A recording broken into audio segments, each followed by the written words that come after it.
नमस्कार, आप देख रहे हैं अमृत दर्शन न्यूज और मैं हूं आपके साथ मानवी ठाकुर। शुरुआत करते हैं आज की खास खबरों के साथ। बाबा साहब भीमराव अंबेडकर की जयंती पर भाजपा प्रदेश अध्यक्ष वीडी शर्मा समेत मंत्री, विधायक, महापौर, जिलाध्यक्ष और बीजेपी कार्यकर्ताओं ने बोर्ड ऑफिस चौराहे पर लगी उनकी प्रतिमा पर माल्यार्पण किया।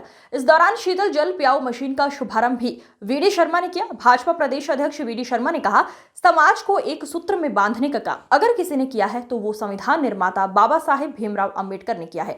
इसी के साथ उन्होंने कहा कि वंचित वर्ग को उनके अधिकार दिलाने के लिए बाबा साहब भीमराव अंबेडकर ने किया और बाबा साहब भीमराव अंबेडकर के विचारों को जमीन पर उतारने का काम अगर किसी ने किया तो वो प्रधानमंत्री नरेंद्र मोदी ने किया है। बाबा साहब के पंच तीर्थ से लेकर उनके सम्मान को और जिससे वो अधिकारी रहे हैं और भारत रत्न तक देने का अगर किसी ने काम किया है तो वो प्रधानमंत्री नरेंद्र मोदी ने किया है। रही बात कांग्रेस की, तो वो सिर्फ झूठ और छल कपट की राजनीति करती है। शर्मा ने कहा, अंबेडकर के संविधान पर 75 बार संशोधन किया तो वो किसने किया? कांग्रेस ने किया। कांग्रेस ने लोकतंत्र की हत्या कर देश में इमरजेंसी लगा रखी थी, इसलिए कांग्रेस को संविधान के बारे में कुछ कहने का अधिकार नहीं है। बाबा साहब भीमराव अंबेडकर के विचारों को अगर जमीन पर किसी ने उतारा है तो वो है प्रधानमंत्री नरेंद्र मोदी। भाई मनोज राठौर जी, नगर निगम के अध्यक्ष भाई किशन सूर्यवंशी जी, यहाँ के सम्मानीय मंडल युवा मोर्चा के मेरे भाई के सम्मानीय अध्यक्ष भाई अजय पांड्या जी, एसटी मोर्चे के सम्मानीय आप सभी का, आप इस कार्यक्रम में बचे तो आप सभी का आभार, धन्यवाद। आज बाबा साहब अम्बेडकर की जन्म जयंती के अवसर पर भारतीय जनता पार्टी ने पूरे देश के अंदर, मध्य प्रदेश के अंदर 65,014 बूथों पर आज बाबा साहब अम्बेडकर को पुष्पांजलि के कार्यक्रम के साथ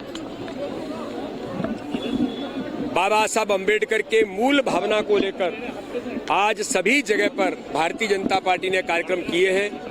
भोपाल के इस कार्यक्रम में अनुसूचित जाति मोर्चे के माध्यम से जो हमारा आयोजन यहाँ पर हुआ, उसमें सभी समाज वर्गों के जो अनुसूचित जाति के क्षेत्र में काम करते हैं उन सभी भाई और बंधुओं को भी आज यहाँ पर सम्मान किया है। वो सभी यहाँ पर उपस्थित हुए हैं, इसलिए आज विशेष कार्यक्रम में मैं सबको बधाई और शुभकामना देता हूँ। बाबा साहब अम्बेडकर की जन्म जयंती पर बाबा साहब के विचारों को जमीन पर उतारने का काम किसी ने किया है तो भारत के प्रधानमंत्री नरेंद्र मोदी जी और भारतीय जनता पार्टी के नेतृत्व ने किया है।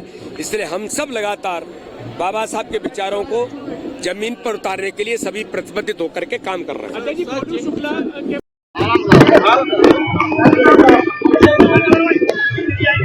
आज हम सब ने बाबा साहब अम्बेडकर जी की जयंती मनाई, उनके प्रति कृतज्ञता ज्ञापित की। नरेंद्र मोदी जी और भारतीय जनता पार्टी ने हर समय बाबा साहब के प्रति कृतज्ञता ज्ञापित की है। वो 5 स्थान जिनसे बाबा साहब की यादें जुड़ी है, महू, लंदन, दिल्ली, मुंबई, नागपुर, इन 5 स्थानों को तीर्थ में परिवर्तित करने का काम भारतीय जनता पार्टी ने किया। कांग्रेस ने और खासकर नेहरू जी ने हर समय अंबेडकर साहब का मजाक उड़ाया, उनका अपमान किया। भारतीय जनता पार्टी उनके प्रति, अंबेडकर साहब के प्रति कृतज्ञता ज्ञापित करती है। आज उस संविधान पर चलने की आवश्यकता है। इस देश के अंदर कांग्रेस पार्टी और कांग्रेस पार्टी के नेता लगातार संविधान निर्माता भीमराव अंबेडकर जी ने जो संविधान लिखा है उसको हाथ में लेकर उसका मजाक उड़ा रहे हैं। मैं इसकी निंदा करता हूं, भर्त्सना करता हूं। और आज जो बाबा साहब भीमराव अंबेडकर जी का जन्म उत्सव में हम सभी लोग इस बात का संकल्प लेते हैं कि जो संविधान उन्होंने लिखा है उसके ऊपर हम सभी लोग आगे चलें। आज पूरे देश के अंदर भारतीय जनता पार्टी का संगठन, भारतीय जनता पार्टी की केंद्र की सरकार, भारतीय जनता पार्टी की प्रदेश की सरकार लगातार बाबा साहब के बताए हुए संविधान पे काम कर रही है और उस पर काम करके समाज के अंतिम से अंतिम वर्ग के लोगों की सेवा करने का काम कर रही है। यही उनके प्रति हमारी सच्ची श्रद्धांजलि होगी।